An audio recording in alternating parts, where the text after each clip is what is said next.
What's up? Welcome to the Existential Stoic podcast. Do you wish your life was good or that you were happy? Do you struggle? Does it seem like you'll never be happy or you'll never have a good life? Or that, even when things are going good, you still just don't feel good or stuff is still wrong? Well, today we're going to talk about the paradox of a good life. I'm Danny, my buddy Randy. What's up, Randy? Yo, Danny. Do you ever struggle with this? Like what a good life is or happiness, and like maybe do we have the wrong idea? Is it It's fundamentally flawed? it's one of those things where sometimes I feel like the harder I try, the further away I'm getting. Like I'm always trying to white knuckle it, and then I listen to the Tao Te Ching, and it's just like maybe I'm doing it all wrong. I wonder that all the time. Like we all want to be happy and have a good life, but like, are we doing anything to contribute to that? It's funny, it always Immanuel Kant, he actually said this thing that's really funny. He said like if happiness was like the goal, nature, reason was a bad instrument to give us, basically. Like it's clearly it's not meant for happiness. And it's kind of funny when you think about it, because it is true. It's like we're these rational, we value reason so much, and yet it doesn't seem like it gets us to that place, right? Like where happiness exists, because it always finds things that are wrong. It always finds problems. It always, we're always comparing outside. We're always doing these things that really make us miserable. It's really a Mm. conundrum. Yeah, yeah, it's challenging. And it, like for me, a lot a lot of it has to do with like struggling for the good life. Like instead of just appreciating the good life that's here right now, I'm always planning and trying to have some good life in the future. And it's always at the Yeah. sacrifice of right now. Yeah, right. That if I just work harder right now, if I just do this thing right now, then I can spend time doing the things I want, or then I can, yeah, that whole thinking is so flawed too, because you might not have that time later. But it's funny because, I have the same problem. It's like, you know, is it like this idea that it's got to be future oriented? Is that what's wrong with it? Like, we're not taught to appreciate the happiness now. We're taught to kind of, it's always some point in the future that we might get to. But if it's always going to be in the future, you're never going to get it. So it's like, Mm-mm, what are we doing? mm-mm. Yeah. Yeah. I heard something the other day that really struck me. It said that gratitude takes the things you have and turns them into enough, That's a good one. I like that. right? Yeah, because it Because does. I mean, talking about struggling, I've always been struggling with like, what's enough? When is enough? How am I gonna get enough? Yeah. And it's just like you can already have it right now. Yeah, I think that's the hard part. It's like you got to remind yourself every day, like the things that you have that are good and that like you've worked for, because otherwise, like you don't appreciate it. We're so quick to take for granted our Hmm. circumstances, our situation as normal, and then view it as deficient, right? Like as soon as you start taking it for granted, you view it as not enough, and that you need more in order to be happy. And I think that's also the problem, right? Is this idea that like happiness is always being having more money, more time, more whatever, right? It's always like this adding on. And I think that's like a really bad concept of happiness. Yeah, I'm glad you mentioned that. I was thinking about that this weekend. How, so like there's this concept of money and possessions and things like that, that the more of them you have, the happier you'll be, particularly money. And money because it's just very easy to count, it's very easy to exchange for other things. It's a good medium. But then I was thinking about like before money, people. So there's this concept that like money can equate to life power. There's this book, Your Money or Your Life, and basically what people do most of their life is they exchange their life for money so that they can use that money to buy them either more life later on with medicine or more enjoyment in their life.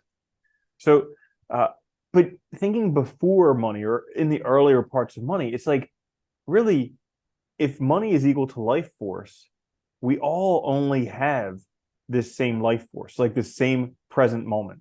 Nobody has any more, nobody has any less. And anybody only ever has 24 hours and only has the life that they have.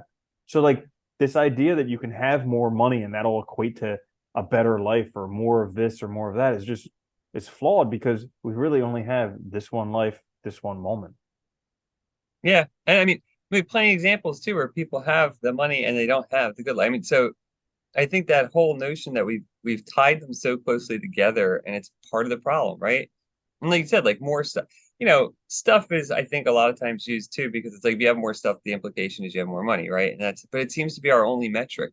And I think that's the other problem because people have this notion, like, of happiness being like, never feeling pain, always being, partying or whatever, always out doing whatever you want. No, and it's like, that's not really a life to begin with. And then on top of that, like, well, stuff's still going to happen that's bad.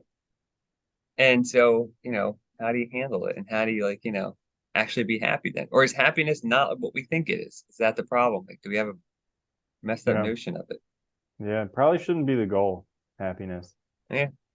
Well, because you see all these people with tons of money and all they do is try and get more money. Because it's like, it's like, and Hmm. is that, are you enjoying your life? Are you, is this like you've worked presumably hard to get where you are and have all this, but are you actually like Hmm. enjoying it? Or is now this just a new stress of now I have all this money and I need to keep And now making they all have a these things bunch of work? time. So what are they supposed to do? All they know how to do is Yeah, make money. yeah, Hmm. yeah. Well, yeah, I think happiness is the pursuit of happiness. Whoever wrote the Declaration of Independence is a moron. But They're an idiot. yeah, I don't think Yeah. that happiness is a good target because it's a transient feeling. Yeah. Yeah, I don't know if it was always, that's the other thing. I don't know if it was always a feeling or like if it was, because like the good life too, I think is better sometimes to think in that Hmm. those terms because it gives Yeah. you a broader notion of it instead of just like just happiness or something. And I wonder too, like if that's the problem, if like our notion of happiness has changed over time and that's why it's like not sufficient anymore. Like because before maybe a happy life, I know like in ancient Greece, like eudaimonia, we translate that as happiness, but it really meant like a successful life, well-being, doing well, having friends. It was a kind of a broader concept that included more of the, what a person might need in a good life or what we might Hmm. consider a good life. Yeah, and also we have too much time on our hands to think about it, and we're not exhausted enough. I think those two things are probably the biggest reasons why people are so concerned with happiness. Because like back in the day, you just worked the fields all day in the hope that you would make enough food to live through the next year, you know? Yeah. And you were exhausted at the end of every day, and it felt great to go to sleep because you were like, oh, I'm beat. And you were working towards maintaining your survival. So it gave you kind of like a goal to work towards. Whereas nowadays, we're so disconnected from our survival and we don't do any physical activity. Well, it's funny you mentioned that. All right. So Karl Marx, one of the things he points out is that, with the modern economy, we don't we're not working towards our sustenance or to build things that we directly need. Like back in the day, like if you need something, you made it. You need a table, you made a table. You need food, you grow your food, right? You might trade with neighbors, you might do things to help each other out for basic survival within the community, but generally speaking, like you saw a direct correlation and relationship between your activities and your own well-being, right? The more you did, the more you had, direct correlation. Now we sell our labor, so we don't actually complete anything because we're only doing parts of stuff. And there's that alienation between ourselves and our sustenance because our labor doesn't buy us what we need to live, our money does. So there's this like disconnect between the things we're able to do and what we need to live, kind of in a way that's important, I think. Hmm. Maybe. Yeah, that's a Yeah. huge one because there's just no connection. I see it when I walk into like the business district of town, and it's just like people are just so they're like zombies basically, and Yeah. they're just going to work. They're all dressed up nice, going to work and not smiling at all, not connected with anything at all, and yeah, totally miss the whole connection with life. Well, it's kind of, yeah, it's a bummer, right? It's like, we get fixated on like doing these things and like you work with companies, but you do such a small part. It feels like busy work. You don't even know what it contributes to, right? Or like, we get in our heads that if I just work hard enough and sacrifice all these other things, then I'll be happy. And like you give up doing all these things that you might have wanted to do, like seeing people, having stronger relationships, being actually in your community, going out in nature, all these things that like might better us broadly speaking, or in a way that's like not just maybe that's it. It's so narrow our focus of what success is and what a good life is that we've lost core aspects of humanity or something along the way. Mm. And there are so many things competing with our attention. Like that's just Yeah. crazy. I look at myself Yeah. like I at least I deceive myself that I'm somewhat focused in terms of my attention. You know, like Yeah. I'm not on social media all the time. I do practice mindfulness and different things like that. So but you know, you ask everybody and everybody thinks they're more attractive than most people. So like probably everybody Yeah. thinks they have better attention. But it's just like everything vying for your attention. Like I can't pick up my phone and not get distracted. It happens every Yeah. single time. I'll go to like write a note down in my phone, and then 5 minutes will go by. I forgot what the note was that I wanted to write down, and just totally distracted. Yeah. Because you get notifications or there's something you think, oh, I should check this. It is. It's insane. It's like so distracting. And I think technology is like, well, I mean, I was just talking about this earlier this morning with somebody, but like, it's funny that like this change that's happened in society happened so quickly with technology that there's no way like we've caught up to it. Like in terms of like, dealing with it from an evolutionary standpoint, it takes time. Like it's so new that who knows what it's doing to our brains and Mm-hmm. like whether or not we know how to like handle it in an appropriate or healthy way. So that's the other side of it too that's problematic. But Mm-hmm. yeah, the distractions are everywhere. There's that disconnection that you feel in life. I think everybody feels that from stuff like feeling like disconnected and separated from things. And it's hard. Mm-hmm. And yeah, I do. I So blame a lot our notion of success though. But yeah, sorry. yeah. Yeah. So here's an interesting part of the paradox of the good life is that there's a general concept that the good life is not what's here right now. hmm But what if it is? Yeah. Yeah. Yeah. That's the other problem, right? Is that Mm. we've been taught the good life is at the end of something and that you have to work towards it rather than, well, what if it's just now and this is it and you're missing it because you're not present?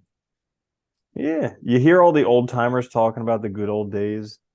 And I mean, every moment could be the best moment of your life. You never know.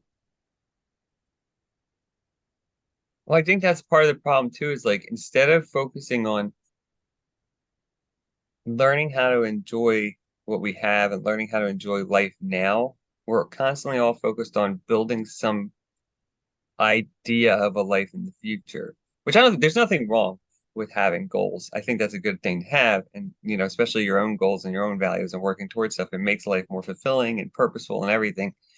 But putting our happiness and our the quality of our life at the end of something is always problematic because we're not enjoying it now. Or maybe we're not doing things we should be doing now that would make us happier because we're focused on that and we think we need to do certain things, and there's that paradox there of like, well, what do I sacrifice now for that later?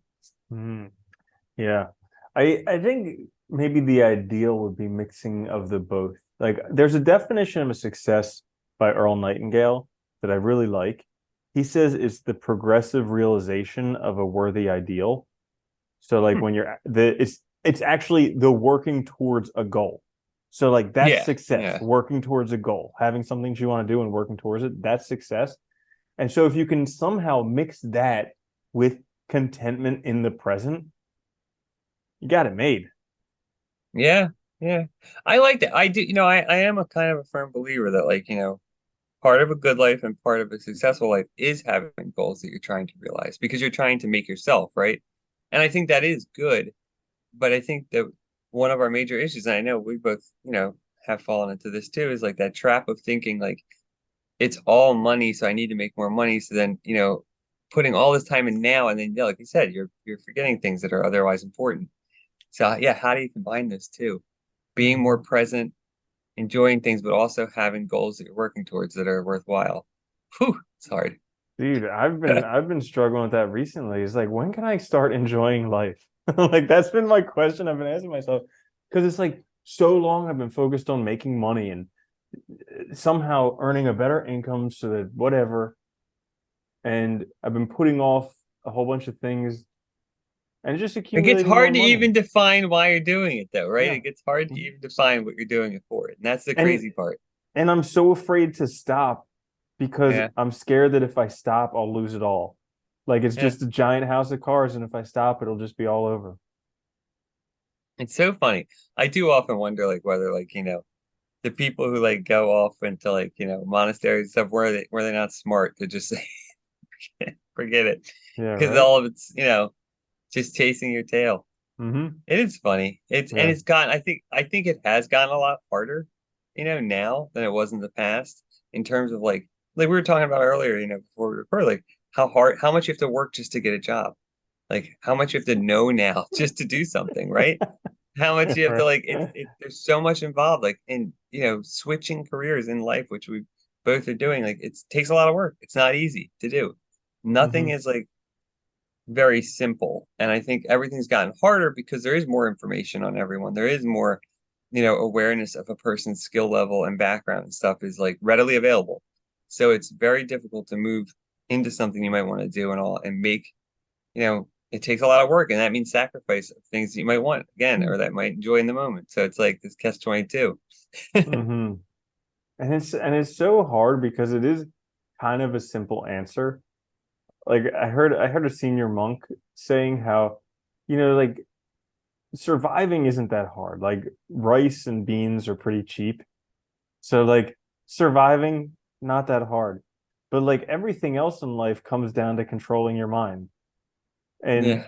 it's not it's not a complex solution. It's not like you have to do this and then this, but it's not easy at all either. No. Well, that's the difficulty, right? It's like, it's like anyone, living in, a consumerist society, right? It's like you recognize you need something, like I need a car or something, right? Which you might need, like especially in the US, you definitely need a car. But then the question is, well, which one do you get? How much are you going to spend? And then like these things, like it's like, do I need just a vehicle that goes from point A to point B, or do I need something with leather and with 47 TVs? It's like, and I think that's the other problem is like we get caught up in thinking we have to have the best one of everything, whatever that, is at the moment. And so that's more work and more time that you're investing now because you're putting yourself in debt. It's like, yeah, it's very difficult. Mm-hmm. Yeah, so I guess how does one attain the good life? Yeah, Didn't it's they a tough figure one, that isn't out it? a long time ago? Well, everybody thinks they did, right? Everybody thinks they figured it out. That's the problem. Yeah. Uh, I mean,